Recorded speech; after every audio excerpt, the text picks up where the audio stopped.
एक तांत्रिक ने कैसे राजा विक्रमादित्य के राजकोष को रत्नों से भर दिया। एक बार की बात है, उज्जैन में राजा विक्रमादित्य राज किया करते थे। राजा प्रतिदिन अपने दरबार में आकर प्रजा के दुखों को सुनते और उनका निवारण किया करते थे।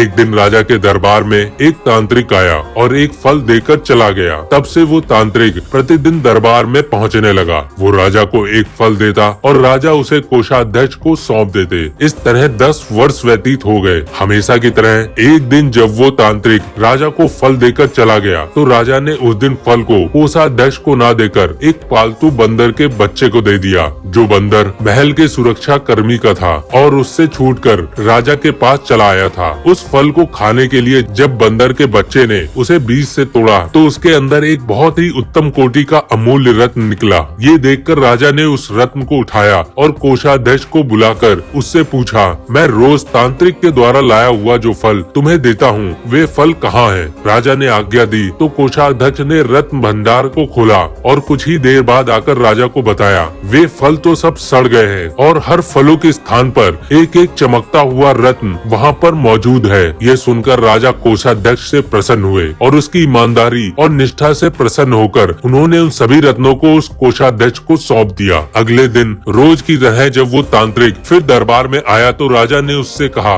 ए तांत्रिक, इतनी बहुमूल्य भेंट तुम प्रतिदिन मुझे क्यों अर्पित करते हो? अब मैं तब तक तुम्हारा ये फल ग्रहण नहीं करूंगा जब तक तुम इसका कारण नहीं बताओगे। राजा के कहने पर तांत्रिक ने उन्हें एक अलग स्थान पर ले गए और उनसे कहने लगे, हे राजन, मुझे एक मंत्र की साधना करनी है जिसमें एक वीर पुरुष की सहायता की अपेक्षित हूँ। हे वीर श्रेष्ठ, उस कार्य में मैं आपकी सहायता की याचना करता हूँ। यह सुनकर राजा ने उसकी सहायता करने का वचन दिया। तब संतुष्ट होकर तांत्रिक ने राजा से फिर कहा, हे राजन, तब मैं आने वाले अमावस को यहाँ के महाशमशान में बरगद के पेड़ के नीचे आपकी प्रतीक्षा करूंगा। आप कृपया करके वहीं पर मेरे पास आ जाना। ठीक है, मैं ऐसा ही करूंगा, राजा ने उसे आश्वासन दिया। तब वो तांत्रिक संतुष्ट होकर अपने घर चला गया। जब अमावस्या आई तो राजा को तांत्रिक को दिए हुए वचन का स्मरण हुआ और वो अपने कपड़े पहनकर माथे पर चंदन का टीका लगाकर तथा हाथों में अपनी तलवार लेकर गुप्त रूप से राजधानी से निकल पड़ा। राजा उस शमशान में पहुंचा जहां तांत्रिक उस वट वृक्ष के नीचे बैठे अपनी साधना की तैयारी कर रहा था।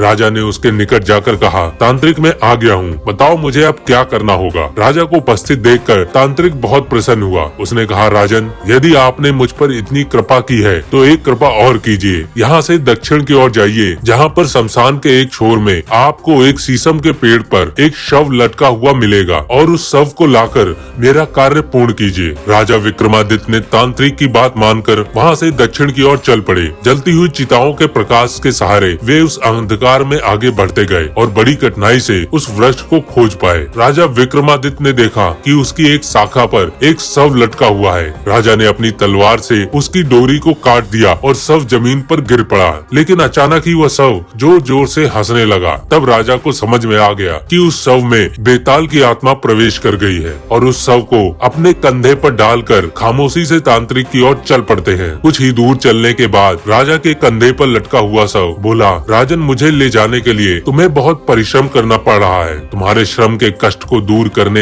एवं समय बिताने के लिए मैं तुम्हें एक कथा सुनाता हूँ, किंतु याद रहे, तुम इस कथा को सुनकर कोई भी प्रतिक्रिया नहीं दोगे और तुम्हें मौन ही रहना पड़ेगा। यदि तुमने अपना मौन तोड़ा तो मैं तुम्हारी पकड़ से छूटकर अपने स्थान को वापस लौट जाऊंगा। राजा विक्रमादित्य द्वारा सहमति जताने पर बेताल ने उसे एक रोचक कथा सुनाई। आगे की कहानी को जानने के लिए आप हमारे चैनल को सब्सक्राइब कर बेल आइकन को जरूर दबाएं, जिससे अगला वीडियो अपलोड होते ही आपको इसकी जानकारी तुरंत मिल जाए।